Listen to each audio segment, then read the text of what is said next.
기도하고 성경을 공부하겠습니다. 하나님 감사합니다. 성령님에 대한 공부를 계속하고 있습니다. 성령님은 보이지 않아서, 눈에 보이는 존재가 아니라서 그냥 영적인 존재이기 때문에 영으로만 만날 수 있는 분입니다. 그래서 사람들한테 성령님에 대한 표현을 해야 됩니다. 어떤 분이라는 것을, 그분의 속성과 그분의 그 모든 모습 같은 거, 이런 것들을 다 그냥 정말 비유를 통해서 우리가 공부합니다. 이 시간에 주님께서 함께 하셔서 성령에 대한 공부를 할 때에 성령께서 이 시간 운행하시고 성령께서 이 시간 역사하여 주셔서 다 성령으로 충만할 수 있는 시간이 될 수 있도록 도와주소서. 예수님의 이름으로 기도하옵나이다. 아멘. 지난번 계속해서 성령님에 대한 공부를 계속했습니다. 이번 주에도 성령님에 대한 공부를 합니다. 이번 주에 성령님은 어떤 모습으로 표현했냐면은 성령님을 비로, 우리 어저께도 비가 왔었죠. 비로 성령님을 표현하고 있습니다.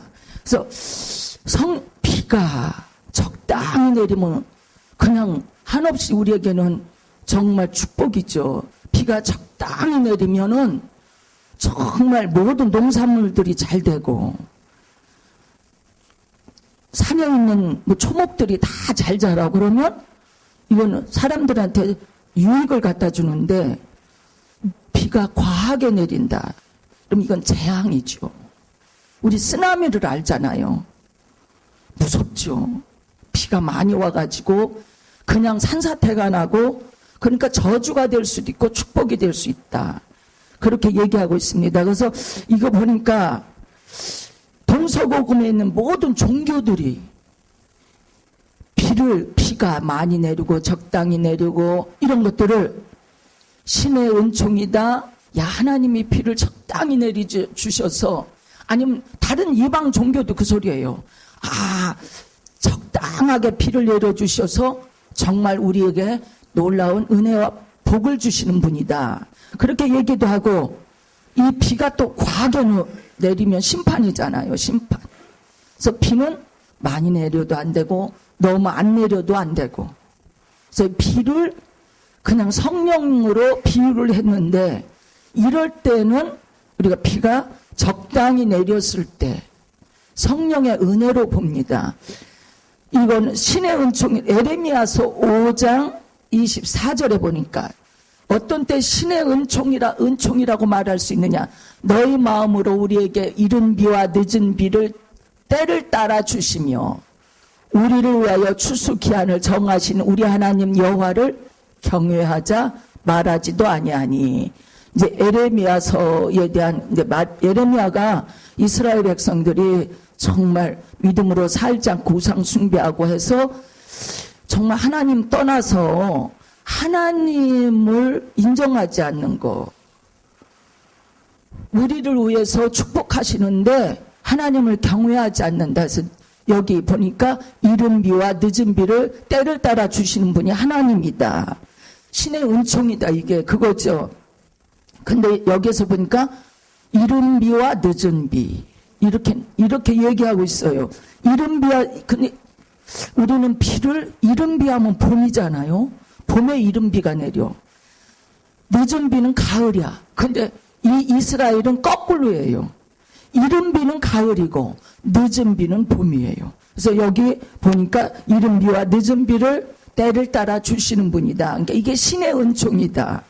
그 다음에 심판의 수단으로 비를 내리신다. 마태복음 7장 27절에 보니까 비가 내리고 이게 장수가 아니고 창수가 나고 바람이 불어 그 집에 부딪힘에 무너져 그 무너짐이 심하더라.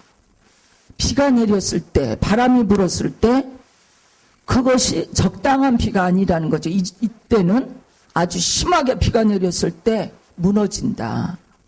이거는 비를 심판으로 본 거지. 심판의 수단으로. 근데 이제 이 비가 성령으로 말할 것 같으면, 성령으로 비유할 것 같으면 비는 생명이에요. 생명. 하나님이 생명을 우리에게 주시는 성령님의 은총이시다. 이사야서 30장 23절에 보니까 시편인가? 네가 땅에 뿌린 종자에 주께서 비를 주사 땅이 먹을 것을 내며, 적당한 비는 이렇게 땅에 먹을 것을, 곡식을 풍성하게 하신다. 기름지게 하신다. 그날에 내 가축이 광활한 목자에서 먹을 것이요. 적당한 비는 성령님을 비유해서 말씀하시는데, 이러한 놀라운 은총과 축복이 있다. 생명을 우리한테 주신다. 그런 내용입니다. 그 다음에는 보니까 비 없으면 열매를 못 맺잖아요. 우리가 살면서 경험하는 거잖아요. 정말 우리가 감으로써 비가 안 와. 비가 너무 많이 와. 너무 많이 와도 걱정, 너무 안 와도 걱정. 그러니까 하나님을 인정할 수밖에 없어. 이거 다 하나님이 하시는 일인데, 어떤 사람들 비 많이 오면요, 하나님이 내리게 하시는 거잖아요. 근데 막 욕해요. 그냥 비가 이렇게 웬 비가 이렇게 와 막 하면서 막 욕하잖아요. 그러면 결국 하나님을 욕하는 거예요. 근데 그렇게 비가 많이 온다. 그러면 하나님의 심판이에요. 하나님의 심판. 그러면 그때 우리가 겸손해져야 돼. 우리 스스로 이 자연계를 마음대로 움직일 수 없구나. 하나님이 하시는구나 하고 우리가 겸손해져야 돼. 여기에 보니까 또 이 비는 열매를 우리에게 맺게 해주셔서 우리의 피로를 채워주시고 그 은총을 우리에게 주신다. 야고보서 5장 7절 8절.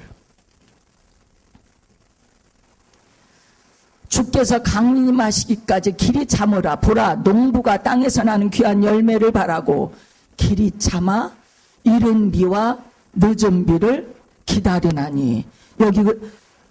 이것도 비를 기다린다. 적당한 비. 적당한 비가 있어야 우리에게 하나님께서 우리가 꼭 필요한 열매를 맺게 하신다. 근데 이게 열매 맺는다. 성령이 비라고 지금 비유를 했죠. 그러면 이 열매는 말하자면 이게 비가 성령으로 비유된다고 하면, 여기서 이 비는, 열매는 갈라디아서에 있는 말씀이에요. 갈라디아서에 성령의 열매가 있거든요. 그 열매를 얘기하지. 이 부분에 있어서는 성령님이 하시는 일이라고 하면은, 열매는 갈라디아서 5장 2절에 22절에 나와 있는 것처럼 이 열매는 그냥 저 나무에서 사과나무에서 사과 열리고 배나무에서 배가 열리는 그 열매가 아니고, 갈라디아서 5장 22절에 있는 성령의 열매는 그런 게 아니에요. 그런 의미가 아닌데, 말하자면 화평, 사랑, 이런 거 전부 오래 참고 이런 것들이거든요. 성령의 열매가. 그래서 예수를 오래 믿었다. 오래 믿었는데도 여전히 그 감정을 추스리지 못하고 자제하지 못한다. 이게 성령의 열매는요, 거의가 감정과 관련됐어요. 인격과 관련이 됐어요. 성령의 열매가. 보니까 뭐라고 하니, 갈라디아서 저기 없기 때문에 제가 여기서 갈라디아서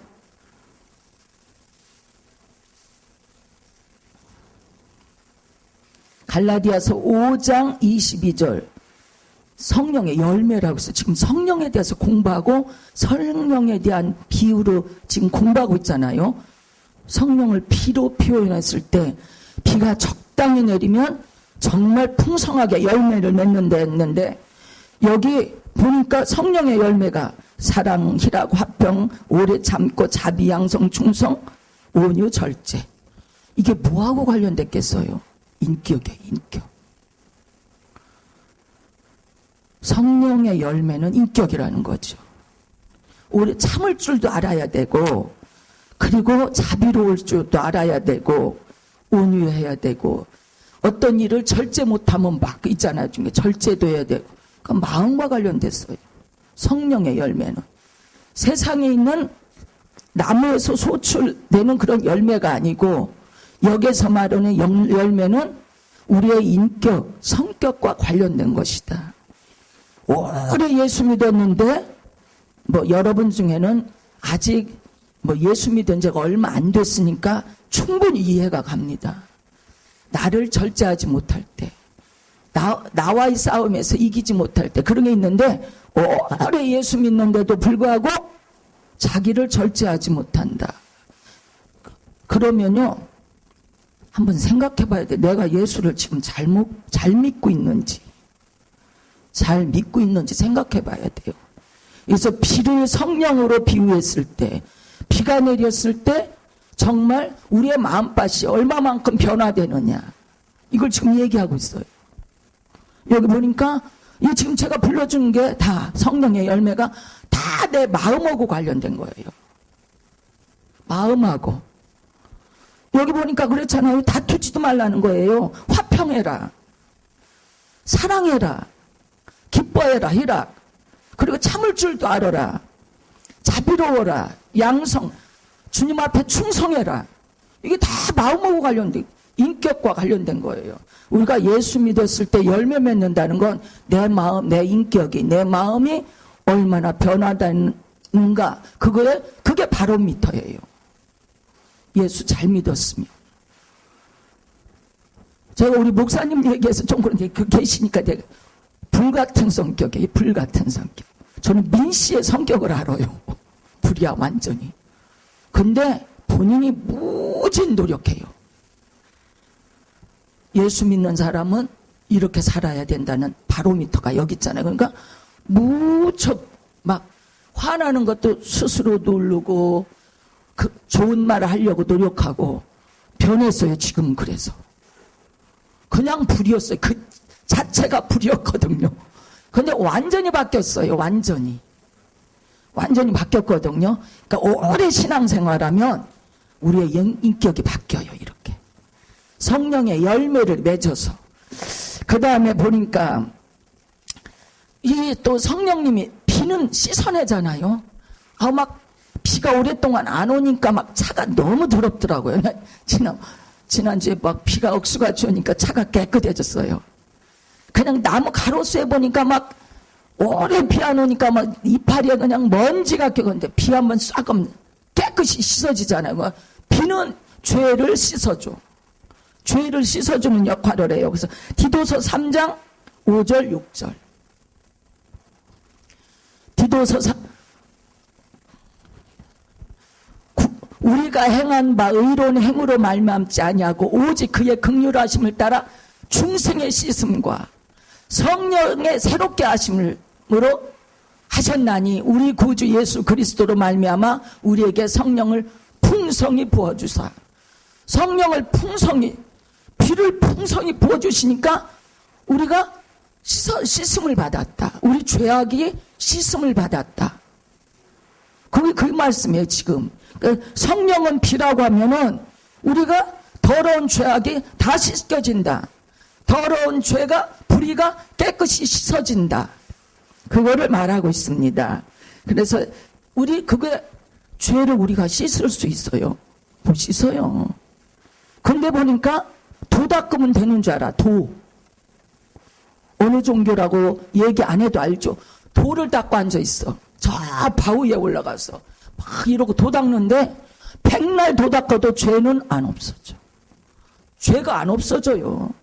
근데 여기 보니까 비로 표현되는 성령님이 오셔서 우리를 씻어준다. 깨끗이. 그렇게 말하고 있습니다. 그래서 인간이 할 수 없는 거, 그거를 오직 하나님이 하신다. 성령님이 하신다. 그 다음에 보니까 생명을 유지시켜 주신다. 생명을 유지시켜 주신다. 요한복음 7장 37절. 명절 끝날 큰 날에 예수께서 서서 외쳐 이르시되 누구든지 목마르거든 내게로 와서 마셔라. 나를 믿는 자는 성경의 이름과 같이 그 배에서 생수의 강이 흘러나온다. 생수의 강이 어디서 흘러나온다. 야, 배는 그러면 어딘가? 무슨 비유적인가? 상징적인가? 아니에요. 여러분 배. 여러분의 배예요. 여기서 배를 말하는 건 여러분 신체에 있는 배. 거기에서 생수의 강이 흘러나온다. 그래서 나를 씻어주고 나를 깨끗이 해주면서 나를 그러니까 생명을 유지시켜준다. 우리가 죄 속에 있으면요 죽은 존재, 성경은 우리를 죽은 존재라고 그래요. 생명이 없다는 거예요. 생수의 강이 내 배에서 흐를 때 내가 살아있는 존재예요. 영적으로 살아있는 존재. 그거를 지금 얘기하고 있습니다. 근데 제가 한 가지 얘기할 것은 이 이스라엘이라는 나라는요 물이 안 나오잖아요. 물이 없잖아. 비도 잘 안 와요. 근데 왜 무슨 물이냐? 비가 많이 와서 우물에 빗물이 고여서 그 물 갖고 사용해요. 비가 많이 오면 비가 올 때 우물에 물이 고여가지고 그 물 갖고 써요. 그래서 이게 생명을 유지시켜주는 그런 은총이다. 그 다음에 우리가 이제 6장 비둘기에 대해서 공부합니다. 비둘기도 성령님을 비유해요. 그러나 비둘기가 성령님은 아니에요. 비둘기가 성령님은 아니죠. 그래서 보니까 누가복음 3장 제가 이걸 먼저 하겠습니다. 누가복음 3장 22절에 예수님이 세례 요한한테 요단강에서 세례를 받을 때 비둘기 같은 형체의 성령님이 예수님 머리에 임하셨다 이랬어요. 그러니까 비둘기가 성령님이라는 의미가 비둘기 같은 형체로 성령님이 임하셨다. 그렇게 말하고 있습니다. 비둘기. 그럼 비둘기는 구약시대는 재물이야. 그렇죠? 소도 잡고 양도 잡고 그렇죠? 그 다음에 가난한 사람 비둘기도 잡고 비둘기가 구약 성경에서는 희생 제물이에요. 희생 제물. 근데 여기서 보니까 비둘기를 왜 잡느냐? 정결한 동물만 가지고 제사 지내요. 구약 시대는 부정한 짐승은 제물이 될 수가 없어. 근데 여기 보니까 비둘기는 가난한 사람, 재산이 없는 사람, 이 사람들한테 제물로 바치라고 허락이 되어 있는 내용들입니다.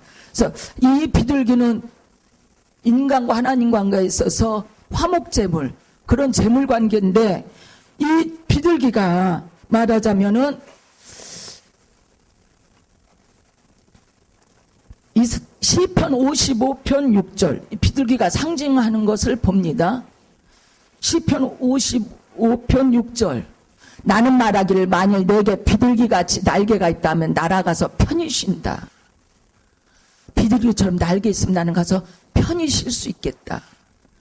그렇게 해서 아니 편히 쉼을 의미해. 쉼을 안식을 의미한다 이거죠. 그 다음에 호세아서 11장 11절 호세아 그들은 애굽에서부터 새같이 아수리에서부터 비둘기같이 떨며오리니 내가 그들의 집에 머물게 하리라. 나 여호와의 말이니라. 이스라엘 백성들의 주변 국가들이 강대국이 많았어요. 그러니까 수시로 침략해 오는 거예요. 그래서 여기 애굽, 아수르 이 강대국이거든요.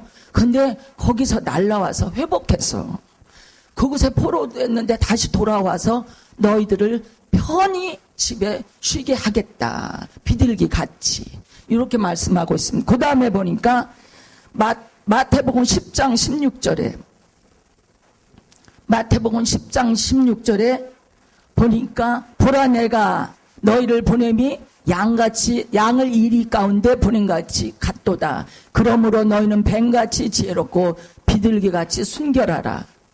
깨끗한 짐승, 부정한 짐승이 아니라는 거죠. 그런 비둘기를 성령님을 상징하고 있어요.